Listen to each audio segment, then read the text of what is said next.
Bienvenidos a otro video de Historia de la Educación. En esta ocasión a mí me va a tocar hablar sobre el posperonismo. Llamamos posperonismo al periodo que surge y que se desarrolla después del derrocamiento de Juan Domingo Perón en 1955. En junio del 55 se produce el derrocamiento de Perón y siguiendo la periodización de Adriana Puigros, ustedes tienen todo un periodo que se abre en el 55 y que termina en el 76. Vamos a tomar esa periodización que hace Puigros y que retoma Narati Mariño del 55 al 76. Voy a dividir el periodo ese en 4 momentos, como para hablar de 4 grandes características que tiene ese momento histórico que es el posperonismo. Primero vamos a hablar del primer momento, es el momento del golpe, ¿sí? Aproximadamente del 55 al 58 podemos llegar a decir que hay en Argentina, a partir de ese golpe de Estado, una serie de cambios, un intento histórico de eliminar el peronismo de la Argentina, ¿no? Para muchos autores este es un momento donde la gente que era antiperonista toma el poder. El golpe de Estado, como siempre, bancado por nacionalistas, por Iglesia Católica, por Sociedad Rural, ¿sí? Todos los golpes de Estado argentinos estuvieron marcados y acompañados por todas esas organizaciones, y los lleva adelante Aramburu.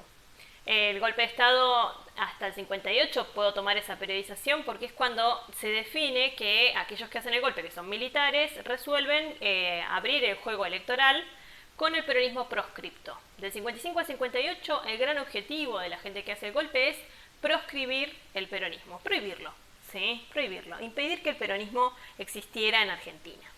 El peronismo pensado como el partido mayoritario, ¿sí? Pensemos que es el partido que tenía afiliada a la mayoría de la población. El otro partido era la Unión Cívica Radical, el otro partido importante en términos de población afiliada, pero el mayoritario era el peronismo. Entonces resuelven eliminar por decreto al peronismo del juego electoral y prohibir todo lo que tenga que ver con la figura de Perón, con la marcha peronista, con todos los símbolos y elementos que se habían desarrollado, sobre todo en el campo simbólico y en los espacios, todas las organizaciones peronistas que se habían desarrollado dentro de la sociedad, eliminarlos a partir del 55 y del decreto de proscripción del peronismo. Nosotros podemos tomar tomamos a partir de ahí la idea de que un gobierno que lleva adelante medidas de este tipo y que luego abre el juego electoral, pero que el juego electoral nunca es efectivamente, digamos, justo y válido en la medida en la que hay un partido mayoritario que está siendo prohibido. Entonces hablamos del concepto de democracia restringida, ¿sí? Es una democracia, sí, porque no es que se quedaron ellos gobernando, pero quienes podían jugar en el juego electoral eran los partidos que habían quedado filtrados de por medio por las fuerzas militares. Entonces no era una democracia real, efectiva, completa, era una democracia restringida. También, ¿sí? Este periodo abre una etapa de la Argentina, esta del 55 al 76, que es caracterizable por una gran inestabilidad política.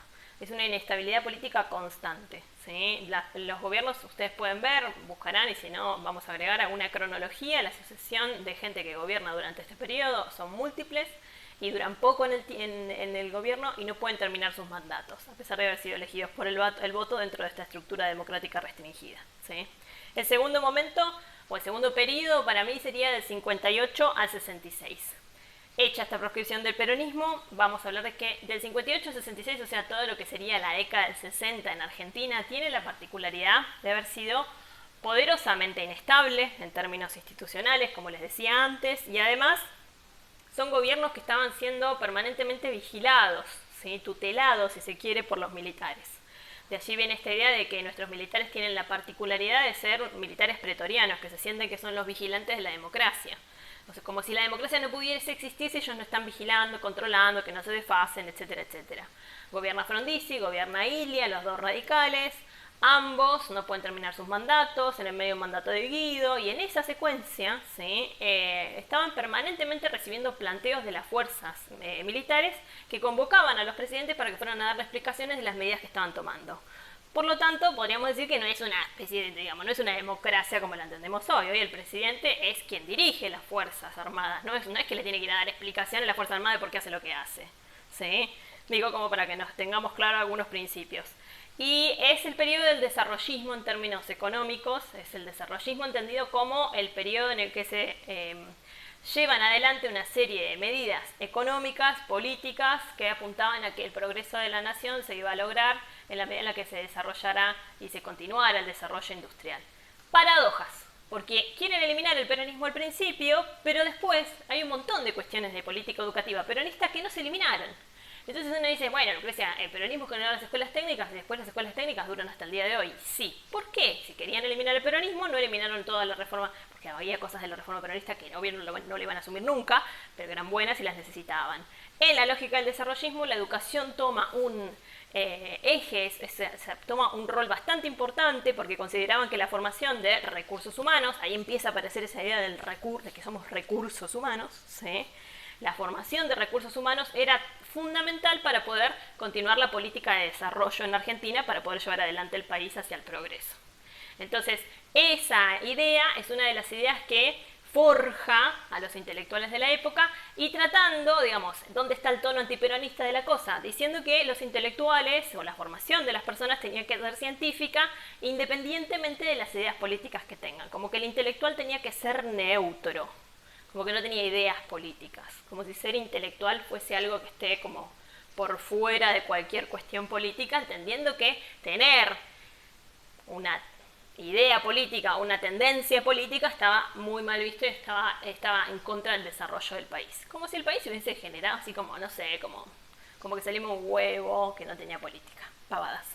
Eso sucede en el marco de la década del 60. Bizarro además, porque en el marco de la década del 60, chicas, movimiento hippie, desarrollo, por ejemplo, de el rock, ¿sí?, en el mundo, levantamientos estudiantiles y organizaciones estudiantiles que empiezan a generarse en todos lados, una generación de gente que viene de este estado benefactor que se había desarrollado en los 50 y que son los jóvenes que veían que el mundo y la realidad que habían tenido sus padres no era el mundo y la realidad que ellos querían tener otra cosa, querían tener otro mundo, proyectan otra realidad y toman la decisión de llevarla adelante, ¿sí? Son organizaciones, o sea, son un montón, no son organizaciones, son un montón y un montón y un montón de jóvenes en el mundo que comienzan a generar grandes cambios, ¿sí?, que desestructuran la lógica de cómo se entendía la vida hasta la década del 50, que tensionan cómo se entendía la vida hasta la década del 50 y que buscan efectivamente que esa forma de vida desaparezca porque la forma en la que ellos querían llevar adelante la vida no tenía nada que ver con ese pasado que tuvieron sus padres. En ese contexto mundial, ¿sí?, están estos muchachos gobernando en Argentina planteando que los intelectuales tenían que ser neutrales. Cualquiera. Pero bueno, no deja de ser algo que efectivamente sucedió. Conflicto que sucede durante estos años, entre el 58 y entre el 58 y el 66, es el conflicto aparece en el programa como el conflicto laica o libre de la universidad. Es un conflicto a nivel superior. ¿Por qué? Porque un poco como consecuencia de las políticas del Estado benefactor del peronismo, masivamente hijos e hijas de obreros y obreras llegan al nivel superior. Cosa que antes en la historia argentina no venía sucediendo. Logran, ¿sí?, para el 60 que hijos e hijas de obreros hayan finalmente logrado llegar, después de hacer la primaria, después de hacer la secundaria, a la universidad. Que la universidad, como venía siendo gratuita desde el peronismo en adelante, y era fundamental la formación de la universidad para la gente del desarrollismo, era gratuita también, entonces entran masivamente, explotan las matrículas del nivel superior durante la década del 60. Entonces, toda esa masa de jóvenes, estudiantes universitarios que llega a la universidad, plantea con fuerza, ¿sí?, un debate, y les vamos a dejar un video al respecto, que ahora ya no son tan jóvenes, pero les vamos a dejar el video, donde ellos están planteando cómo fue el debate sobre la universidad laica o libre. Paradoja del proceso. Quienes reclamaron la laicidad fueron precisamente todos los sectores que no eran los sectores más conservadores. Y la libertad en la universidad, esto es muy paradójico, la reclamaron las organizaciones de la Iglesia Católica, porque lo que querían era poder hacer sus propias universidades. Empieza ese principio de subsidiariedad del Estado, porque como el Estado no podía cubrir todas las demandas educativas frente a este estallido de la matrícula en la universidad, la universidad, digamos, los católicos ofrecen hacer sus propias universidades y la privatización, y eran universidades privadas, las otras empresas privadas que querían desarrollar sus universidades en el país acompañan ese reclamo de los católicos y entonces ellos planteaban que la universidad tenía que ser libre y el resto de la sociedad y de los sectores políticos reclamaban que la universidad tenía que ser laica. Ambos argumentando desde sus distintos puntos de vista, que ustedes los tienen en el video, finalmente triunfan, y esto tiene que ver con la política económica que lleva adelante el desarrollismo, obvio, los intereses privados. ¿Sí? Los privados logran ser aceptados y reconocidos por parte del Estado, y entonces empiezan las universidades católicas a existir en Argentina. Digo obvio porque el desarrollismo tiene un fuerte ingreso de las inversiones extranjeras y del desarrollo de la privatización de la educación, y el traspaso de la educación a las provincias comienza durante el desarrollismo. Hasta aquí la primera parte.